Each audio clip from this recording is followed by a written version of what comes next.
Yeah, I haven't. This is my first time in this space. Popping on? Yeah, popping on. I was nervous to, like, what do we do? Hold on. I'm gonna hold on. I'm gonna stream this to my channel. All right. Streaming Luke's channel to my channel. So that it can go forth and multiply. Yeah, dude. I don't know. How do you find this space? Talk some.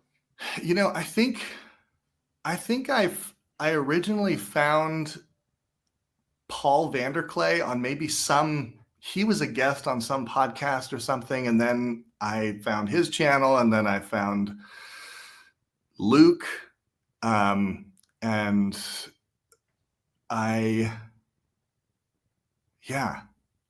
really resonate with the freedom of conversation, and like there's this jazz term, forgive me, I'm a musician. There's a jazz term called antagonistic cooperation, which is this feeling of being in an improvisational space with other musicians where, there's the song structure, the form, the changes basically. And then there's this invitation to antagonize that a bit and step outside the boundaries and maybe one up each other, maybe quote each other. There's a lot of like freedom and flexibility. And I've been Orthodox Christian for the last 18 years.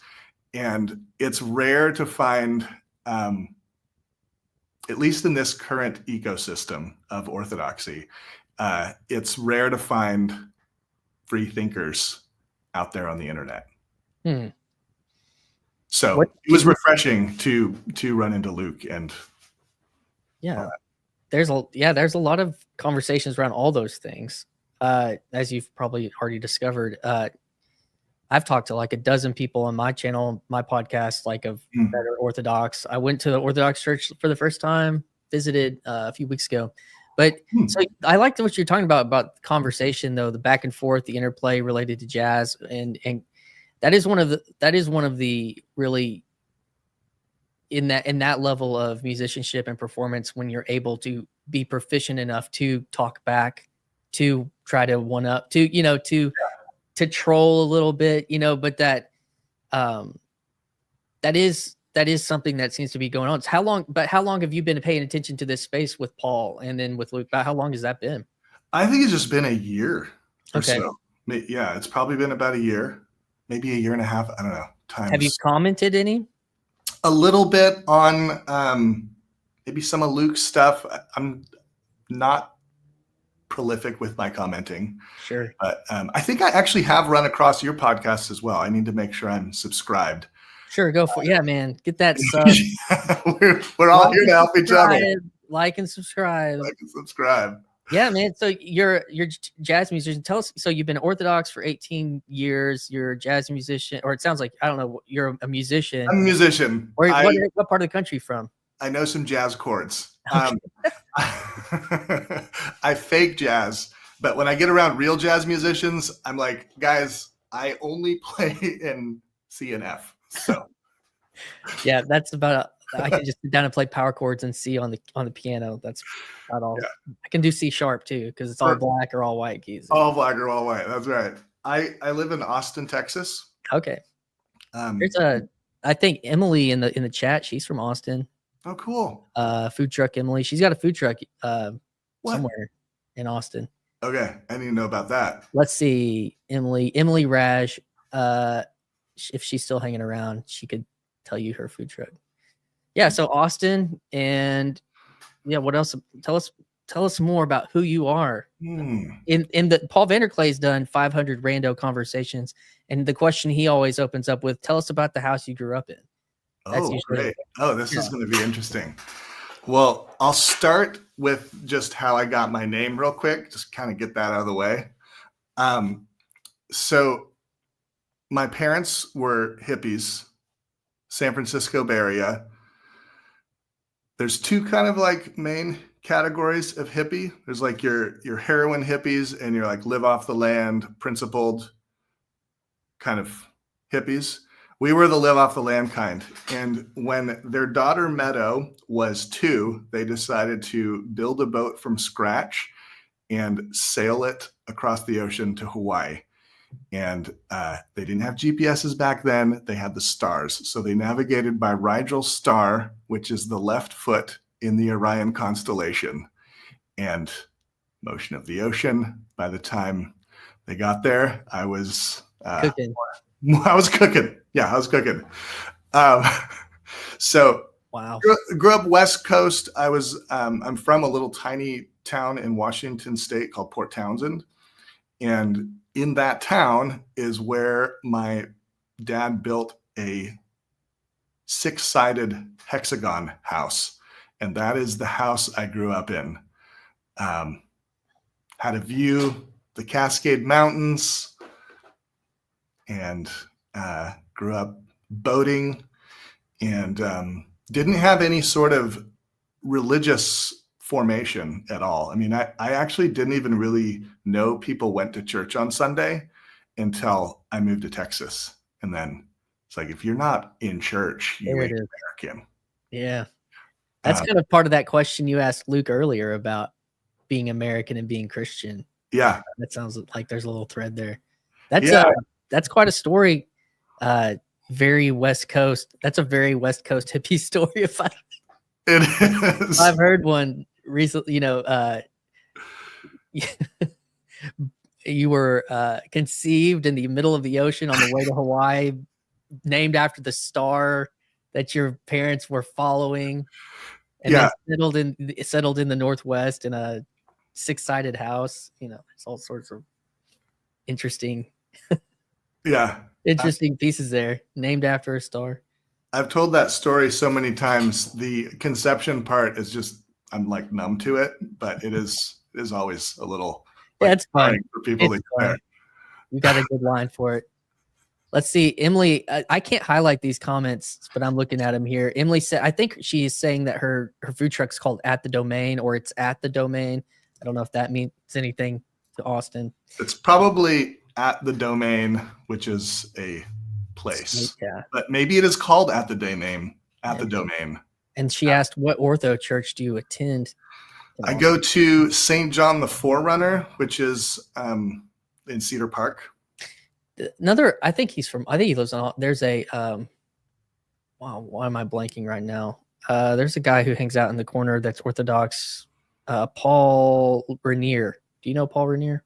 Mm-mm. He's an Orthodox guy, lives in Austin, so I don't know how. I think he is. I think he's in Austin. Well, love to meet him. Yeah. So you've got that. You've been Orthodox. You said you also brought out this part about Orthodoxy, being in those Orthodox spaces, but then there's like some free thinking, or what's this place you've run into in your spiritual life that feels stifled or something like that? Yeah. Well, I mean, and this is maybe where this is maybe my growth edge, where I'm kind of learning to love, as Richard Rohr says, the parts of myself that I haven't gotten to know yet, or that I'm like actively still fighting inside. But as you may or may not know, there's been kind of this flood of people into Orthodoxy over the last, I would say mid-pandemic is when we started seeing it in our parish. And a lot of them are coming from kind of the Jordan Peterson or Father Josiah Trenum scene, which is very, there's a certain feel of masculinity, and people are very like drawn to the masculinity of Orthodoxy, which I'm always like, really? Like, I kind of thought that Orthodoxy was actually very feminine, but I can't remember. There's a lady on here who participates, and she's on. If you've seen Luke, you've heard of Grail Country probably a little bit. And her name's Sherry, and she says, I can't remember what they say. Something about, I may get this backwards, but like the church space is feminine, but the like has like a type of a masculine leadership. It's got kind of the yin and the yang of it, less where you some of the the Protestant sectors, like in the Mark Driscoll type world. I don't know if you're familiar with him, but it's like this hyper masculinity in this flat, space. So that's really the only thing that seems to like come through. But then if you have like the Theotokos, like that's something that represents like the divine feminine to help like shape that space. That's kind of what I seem to have like recognized in my engagement with Orthodoxy on why, the guys that have long beards and smoke cigars and pipes and like bourbon or whatever, it's like, or like, okay, there's like a thing here, yeah. Well, it's like, as I'm putting myself, I mean, here's the thing. Part of it is I was one of these guys like 18 years ago. So part of me is like still kind of reacting to this part of myself that I'm trying to like distance myself from. So what did get you, if you weren't raised in church, what like brought you to the Christian faith? Yeah, well, I mean, it started in, it was probably 2001 or 2002. I was in real estate and I'm like telling you my salvation story. My brother, testify thy testimony from the mountaintops of the YouTube algorithm. No, this is where it bottoms out. This is from the valley, man. This is the valley. Hey, cheers to the valley, brother.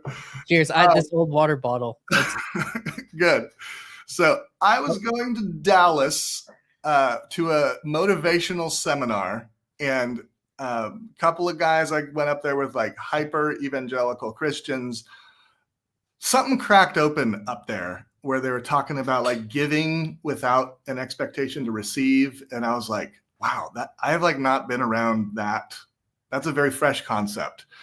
And they, next thing they're like, oh, this is a doorway to the Lord. And so they like invited me. I don't know how we got onto it, but they saw the opportunity to invite Jesus into my heart. And like in that car ride, like we were driving back from Dallas and I had a freaking Holy Spirit. I mean, maybe it was a psychological thing, but like it was a physical presence that I felt in the car with us. And I like looked around and like, you guys feel that? And they're like, yeah. And we're kind of like having this moment together. And from that moment on, I was like, okay, I am now a Christian. What does that mean? And I started like church shopping. I ended up at a Baptist church that just had like a really great singles department. I needed like good influences on me. I wasn't a bad kid at all. I was like pretty straight-laced growing up, as far as the people in my hometown go. But it was a really friendly, like Bible-based, like there was a Bible with our group at all times. We were memorizing scripture. But I was a little bit of a fish out of water because, I've got some hippie roots. I mean, my full name is Rigil Windsong Little Deer Thurston. Okay. Like I can freaking flash my cards. Little Deer. You got, man, I love that. And this was right around, were you in this space when like the whole emergent movement was happening, like the Donald Miller? Yep. Thing? I was reading him in high school, and then I was an evangelical worship leader for like 15 years. So I was too. Within a month of joining this Baptist church, they're like, "Oh, you're a musician? We'll just get you plugged in," and like their fangs are, Don't worry, you're in good company. I see your piano back there. Good, but the thing is, it's all part of my part of my journey, and I loved like learning that music and singing harmony. I hadn't really sung harmony with people. I was always like kind of a solo singer. So there's a lot of beautiful things that came out of that time in my life. But some really tragic things happened. My sister died. I started questioning lots of things and like wondering, like, I have friends that are gay and I don't want to be like a jerk to them because of my faith.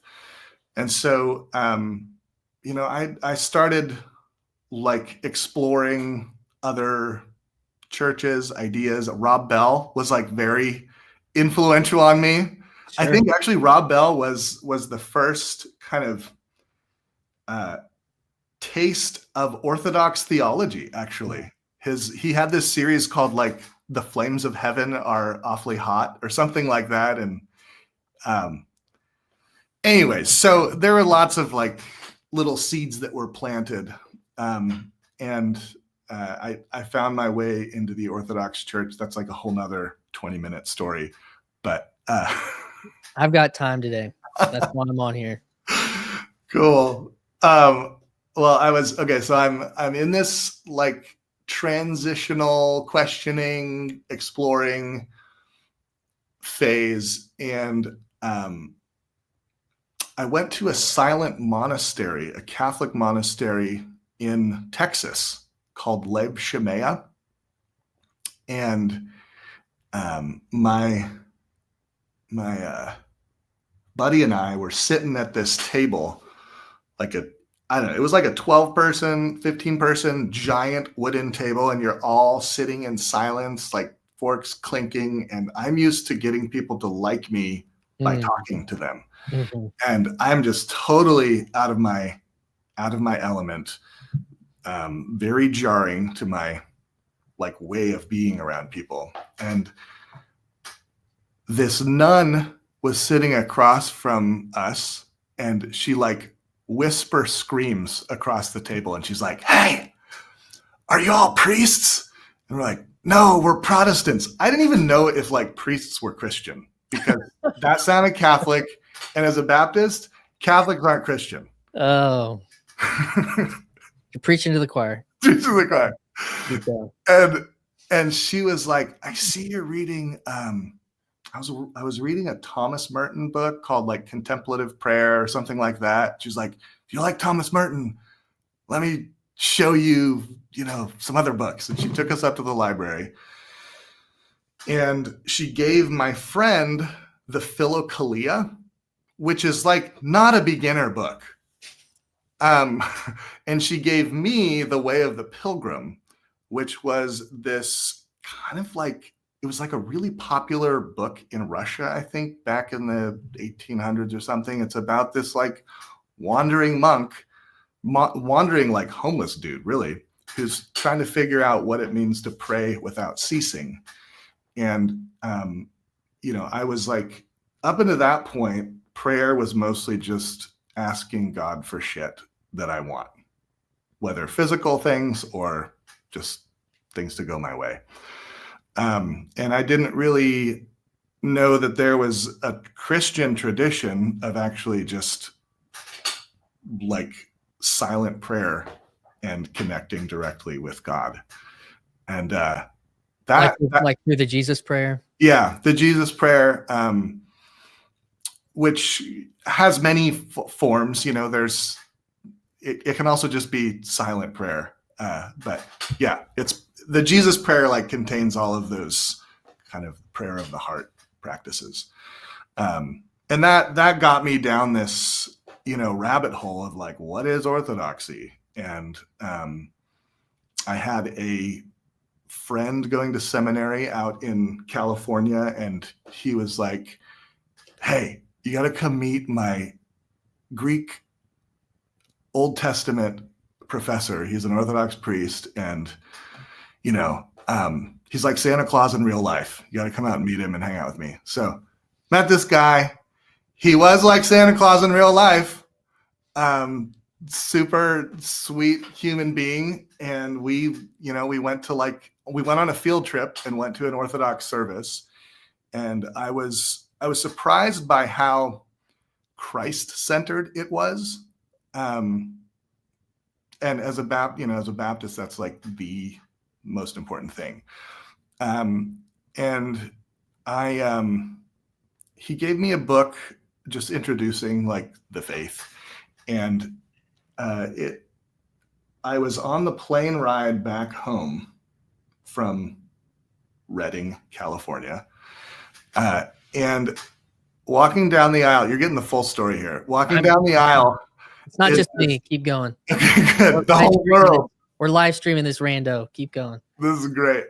So I have this book. I had gotten to the point where like I knew that in 1054, the Orthodox and Catholic faith had like split into two churches. And I see this guy walking down the aisle. He's wearing a black cassock and a white collar. I'm like, Catholic priest. I hide my book, and he comes and sits right next to me. And I'm like, are you a Catholic priest? And he's like, I'm a Greek Orthodox priest. Like, all right, you all that desperate? So I just pelted him with questions about like Mary and the Pope. Those were the two things that I was just like, this is like a deal breaker. And the way he talked about it just totally disarmed me. And I was like, oh, okay. So a lot of the language in Orthodoxy is the same as Roman Catholic, but it kind of means something a little bit different. There's this apophatic kind of approach and mystical side and symbolism that is like more than symbolism, yet there's just like a gentleness in the structure. And by the end of that plane ride, I was like, well, I either need to become Orthodox or start my own church. And I still am always dabbling with that idea a little bit, but that's when I started like searching around Austin and found an Orthodox church. That's interesting. You either need to start your why was that the conclusion that you need to start your own church or you need to become Orthodox? Good question. I'm kind of remembering this through new lenses. So I would say that there was part of me that there's this like indestructible polarity of like express self and sacrifice self that I tend towards one or the other, and rarely do I bring them together in a beautiful dance. But I think part of that like express self part of me was just like, I don't want to be told what to do. I was already, me and my like guy friend buddies were, guy Christian friends. We had like a Bible study, and we had it figured out. And it's very tempting to just like start our own thing. But then Orthodoxy is like, yeah, that's the problem with Protestantism, is like, if you disagree, just like move further away. And I love C.S. Lewis's The Great Divorce, where people are just like moving further and further away. And I'm like in real estate in the time. And I'm like, okay, I want to be in community with my neighbor. And like, how do I do that? Which is so interesting about, coming full circle to this online space. At the time, I was like very anti-internet, anti-everything modern, and Orthodoxy is great at critiquing modernity. It's like, it's freaking superpower. But I found a lot of my people online, in online communities. I've built like a songwriting community, and I found people there. This space seems like fertile for people who I can challenge and support with. So anyways, that's how I came into the whole OC. And now that I want to go back to that part where you were talking about the kind of the shadow of something that you see in yourself and these new converts. Like what is it that you're seeing that is annoying or something? I don't know if you said that directly, but it's like, I mean, I think annoying is that's Because I've had multiple conversations with a young man. He's about 27. He's been Orthodox for about 7-8 years. And like the way we met was talking about Orthodoxy on a Paul Vanderklay live stream on a Friday back in the spring. His name's Joseph Lambrecht, and he just finished becoming a deacon. But he kind of has this same sentiment that, in a way, he's like, I don't know if this is good in a way or something like that. So whatever your critique is, I'm interested to hear. Yeah, well, I might have to like dig in and see what happens, because I haven't like really looked at my own critique, which is probably it's good for me that I'm doing this. I mean, I think what probably is happening is the people who are influencing new converts, like a lot of them, I actually get to know them and I just like them and they like me and we get along, even if we're like totally on the different side of the political spectrum, or we misunderstand each other's underlying values. I bristle at some of these online personalities and then kind of their online little minions that follow them around. And so I think I conflate a lot of that with the person in front of me. And I mean, the beautiful thing about in-person relationships is like some of that can dissipate if I make an effort to actually get to know them. A lot of times, you know, on both sides of that, actually, because it's like they may, you know, what's the guy's name? Jay Dyer?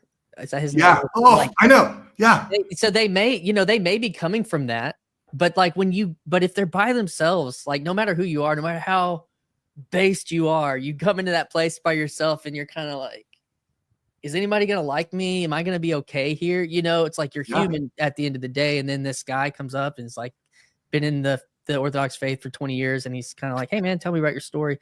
You know, like, oh, we disagree, but you were the person that came up, you know, it's like, that's reality. And there are things, and I think that's even to the point of how this whole stream started. It's like, there are these things that we're exposed to online, whether that's like Jay Dyer type things or all these things, and they get in our minds and they animate us and they hype us in certain directions. And that's why it's frustrating with YouTube.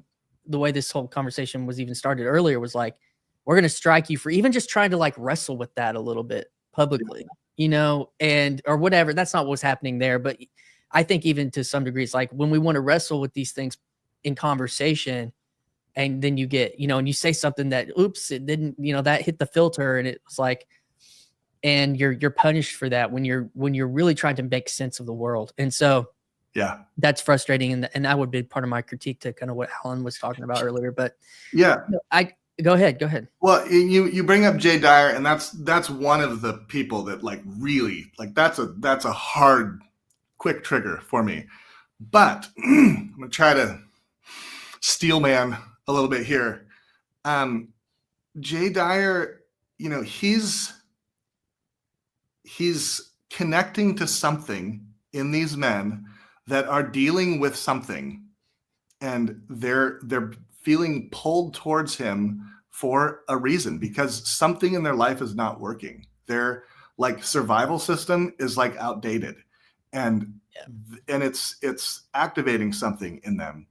And what I find beautiful about Orthodoxy is it's like highest, and this is really weird to a Western mind. It's kind of its highest form of truth is participatory and not like rational.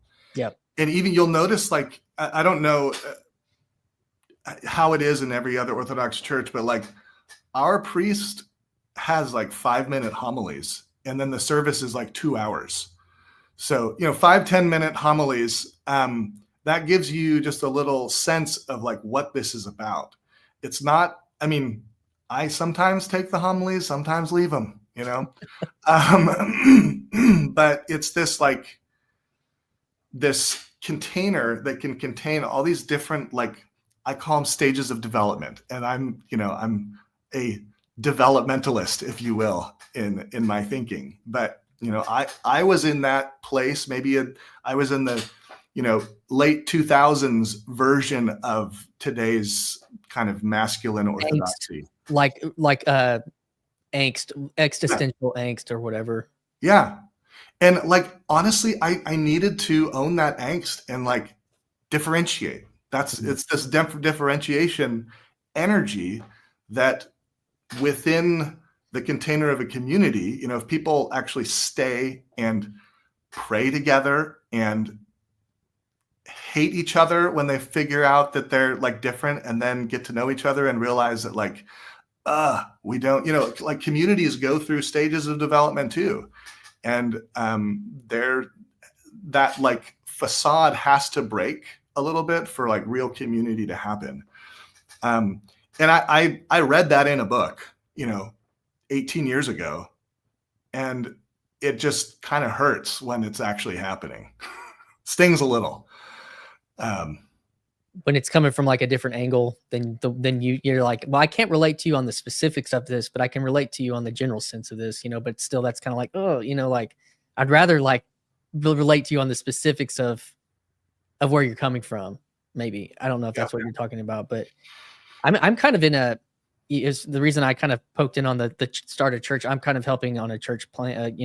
I'm taking a bunch of Baptists and, basically we're going to become sacramental Presbyterians. And interesting. And so like the idea of what you're talking about, because, and it's a community, it's a high community of trust.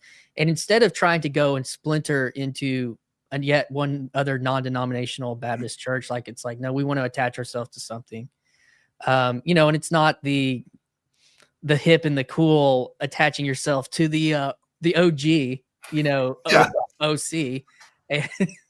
But like crossing that threshold with a group of people, and who, because this is the other part of the conversation, is like, I don't live in a metroplex. Like right now I work part-time in Nashville, and and I'm staying with my sister, and there's like an Orthodox church like right down the street where she lives in kind of like South Nashville, and there's a lot of different cultures in that area. Yeah. And so there's a lot of Orthodox churches, and but where I live in a 10,000 person town in the middle of nowhere, Arkansas, there's like nothing. So even if that was like, even if that's what I wanted to go to, this like doesn't even make sense. And like the oldest institution in our town is the oldest city in Arkansas technically now. And the oldest institution is the Presbyterian Church, which they started a college there. And that's been the college in our little town for over 100 years. And it's based off of that heritage. And so it's like, that's actually the oldest place. That's the most like centered town, the whole, that idea that I can even get to where I'm at. Yeah. So it's like, there's interesting things related to that conversation about what it is that we're searching for in the meaning crisis type worlds and situations, and reaching back into history and into something. I think that's beautiful. I mean, I don't know that I would be Orthodox if there was something like that. I mean, I don't know. Our circumstances are a little bit different, but sure. I remember, these old guys who had been in the faith for a long time, who were like more liberal than I was comfortable with, but I was like, okay, they'd say things like, the East and the West are like two wings, that flap together or something like that. And like, we need each other. And I was like, that's bullshit. Like, we need to just like become the true church, There's that shadow side. I know. But like, I am now turning into that old dude. And I feel like the Catholic Church, the Protestant gifts, like they have gifts that I think the entire body of Christ needs, and that Orthodoxy is kind of like struggling without.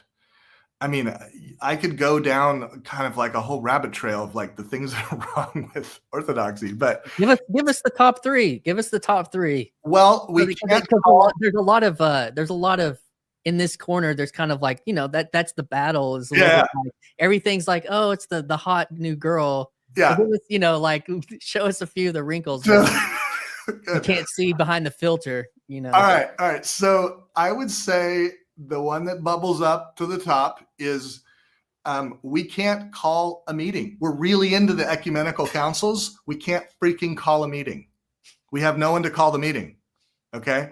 And then we got close, and then they were arguing over like place like table like seating arrangements around the table, and it blew up. So that's a hard one, because like if we're going to actually be kind of a relevant voice in this world, like we need to be able to at least talk about stuff together. But we can't like even call a meeting. So that is something that Rome knows how to do. They can call meetings, man. Efficient. Compared to us. But Protestantism, and you know, it's interesting. I'm as kind of a developmentalist. I don't know.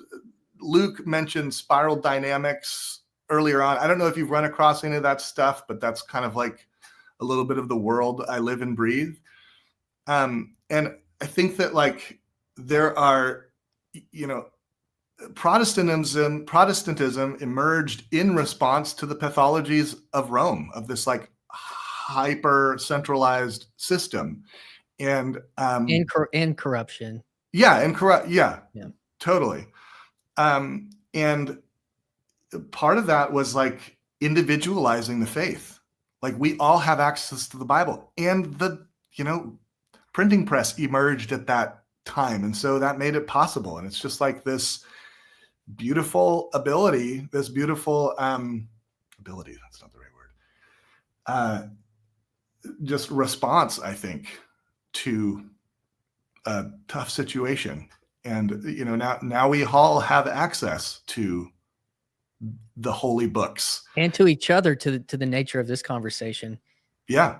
And I think that's when I first got on here and started playing with a YouTube channel. One of the things is like the digital, you know, as beautiful as the walls of orthodoxy are, the digital is eating them right now. Like you can't, in a certain kind of way, we're having a conversation that is very Protestant in that way. Like, because you can't, the Catholic Church or what is the, a lot of times Luke gets on, he talks about what is Orthodox conserving.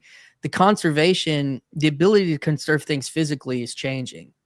With a library or a wall, or even with priests in a certain way.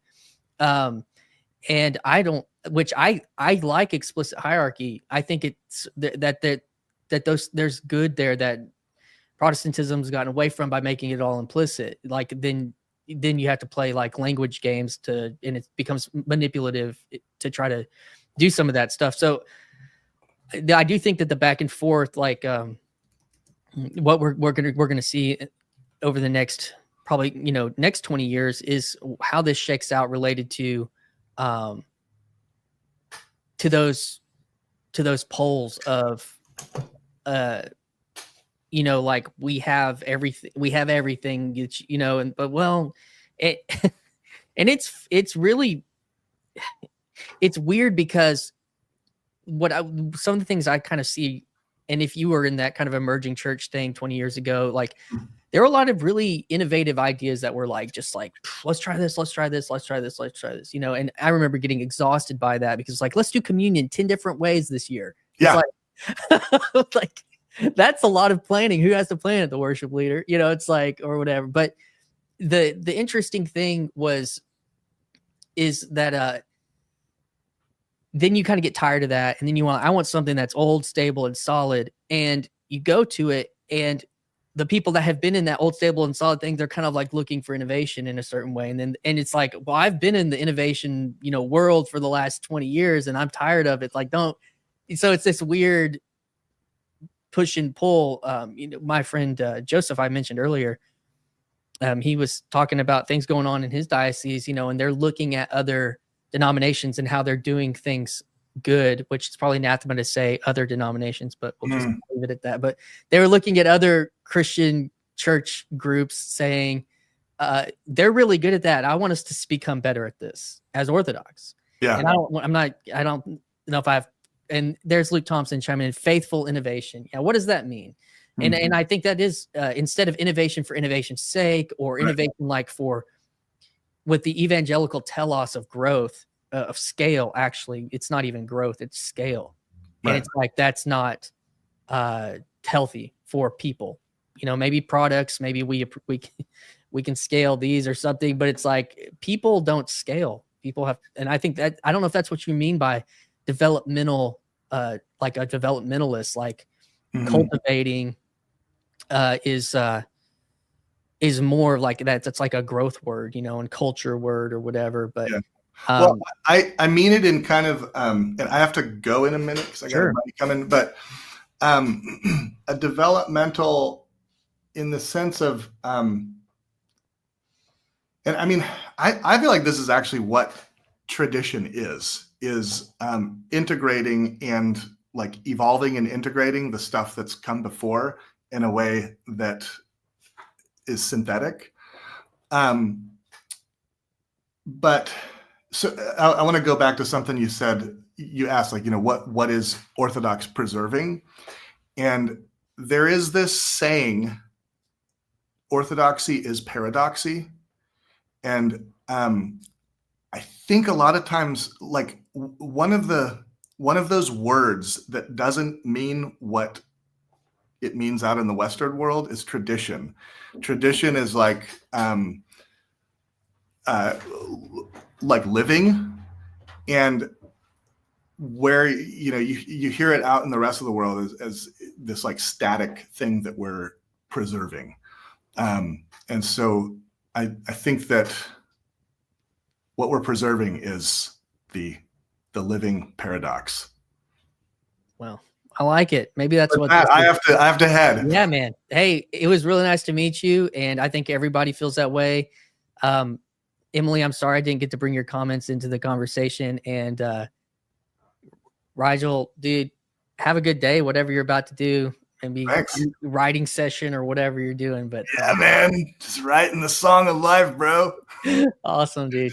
Well, right, have a good day, man.